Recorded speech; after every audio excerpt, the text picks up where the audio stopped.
მოკლედ მოგესალმებით ძვირფასო მეგობრებო. მე უკვე და ამ ბოლო დროებში ძალიან მაინტერესებს თბილისის ფუნიკულიორის ისტორია, მისი უცდობი ფოტოები, მისი უცდობი რაღაცა ფოტომასალები და რაღაც ესეთები და ასე შემდეგ რა. ესე რა. პირველ რიგში არ დაგავიწყდეთ არხის გამოწერა, ვიდეოს და ლაიქება. გამოიწერეთ არხი, არ დაგავიწყდეთ ვიდეოს და ლაიქება. და ასე შემდეგ. კარგი, ახლა გადავიდეთ ისტორიის მოყოლაზე. მოკლედ, თბილისის ფუნიკულიორი ყველამ კარგად იცის, როგორ წარმოადგენს ის საერთოდ თბილისში თვითონ კულტურული მემკვიდრეობის სტატუსს, არა მემკვიდრეობის ძეგლს და ყველა ტურისტი მთაწმინდაზე იმიტომ ამბობენ, ამ ტრამვაის გამო ამოდიან, სხვა არაფრის გამო. და ყველა კარგად ვიცით, რომ ფუნიკულიური ასოცირდება კარგ მოგონებებთან და კარგ რაღაცეებთან, მაგრამ ფუნიკულიორის ისტორია 120 წლის წინ იწყება. გამომყევით. ფუნიკულიორი დაარსდა 1905 წლის 27 მარტს. მისი პროექტი დაპროექტდა 1900 წელს, მე-19 საუკუნის ბოლოს, მე-20 საუკუნის დასაწყისში. 1903 წელს დაიწყო მისი მშენებლობა და 1905 წლის 27 მარტს ფუნიკულიორი ოფიციალურად გაიხსნა.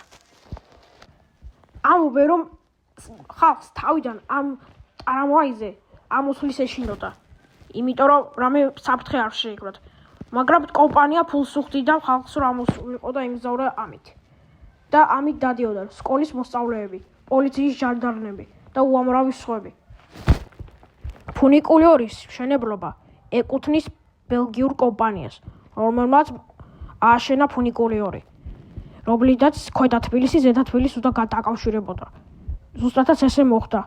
მთაწმინდის პლატოდან, მამა დავითის ეკლესიიდან მთაწმინდის პლატოზე. აი ესე გამოიყურება ძველი ფუნიკულიორი.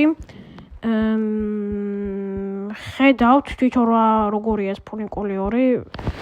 აი კადრებიც ჩანს და ფოტოებიც. პირველად ესე იყო ფუნიკულიორი, თვითონ კონკრეტულად საერთოდ ესე იყო ფუნიკულიორი.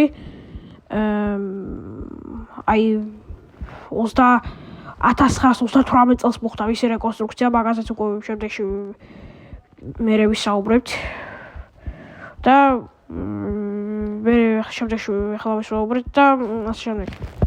1938 წელს ფუნიკულიორის ზედა სადგურის რეკონსტრუქცია მოხდა. ძველი ზედა სადგური დაანგრიეს და ახალი ააშენეს. და მოეწყო დასასვენებელი პარკი, უამრავი დასასვენებელი ადგილი და უამრავი დასასვენებელი ობიექტი და პარკს დაერქვა იოსებ სტალინის სახელობის პარკი. თბილისის ფუნიკულიორი სულ 3 სადგურისგან შედგება. ზედა არის მთაწმინდის პარკში, შუა არის მამა დავითის ეკლესია და ქვედა არის ჭონქათის ქუჩა.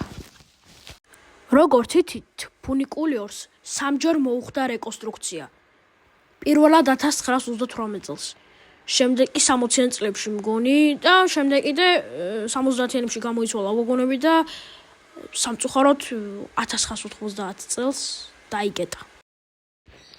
აი ხედავთ, ეს არის ფუნიკულიორის უკვე ამორტიზირებული ვაგონი და ამორტიზირებული გზა და ამორტიზირებული სადგური, იმიტომ რომ 90-იანებში დაიკეტა ეს ფუნიკულიორი კონკრეტულად და აღარ ფუნქციონირებდა. სამწუხაროდ 18 წლის განმავლობაში ესე იყო. აი 2007 წლამდე 2007-ში მეგონი გამოწვალეს რა სხვანაირი ვაგონები იყო და მე 2012 წელს მოუხდა საერთოდ რეაბილიტაცია. შეიცვალა ბაგირები, სამართავის სისტემა, აპარატურები, რაღაცეები, მაგასაც ესე შემდეგ რა. დღესდღეობით აი ის უცნობი ფოტო რო გაჩვენეთ დღესდღეობით ესეთი ვაგონები არის აი ესეთ მდგომარეობაში სადღაც არის მიგდებული არ ვიცი ტერიტორიულადაც მაგრამ არ ვიცი რა 2012 წლის რეაბილიტაციის ჩატარების შემდგომ ფუნიკულიორის სისტემა და ბაგირები და უამრავი აპარატურული აღჭურვილობა გამოიცვალა. ერთადერთი უცვლელი რამ დარჩა ლიადაგები და გზა. ლიადაგების რეაბილიტაცია 2026 წელს იგეგმება. და ასე შემდეგ. სავარაუდოდ სამუშაოები გაზაფხულზე დაიწყება. და 6-8-9 თვე გაგრძელდება. ვისაც გაქვთ სურვილი, შეგიძლიათ ფუნიკულორი დაათვალიეროთ, ან მოინახულოთ, ან აი ყველა არ არსებობს მეგობრი ადამიანი შეიძლება არსებობს შეიძლება საქართველოში რომელსაც ფუნიკულიორი არ უნახავს, მაგრამ გირჩევთ რომ ფუნიკულიორი ნახოთ. რავი რა კარგი იქნება, მეგირჩევთ რავი რა. როგორ გითხრას რა. კარგი, ახლა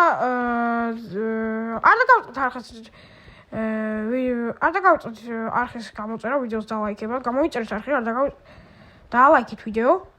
მე დაგემშვიდობებით, შემდეგში შევთავაზებთ ესეთ საინტერესო რაღაცებს საქართველოზე და არამარტო საქართველოზე, არამედ სოფლიოზე რაღაცა კულტურული მემკვიდრეობის ძეგლზე და ასე შემდეგ რა. კარგით, ჩვენი ვიდეო დასასრულს მივუახლოვთ. დაგემშვიდობებით და კარგად ვწადებოდეთ. ნახვამდის.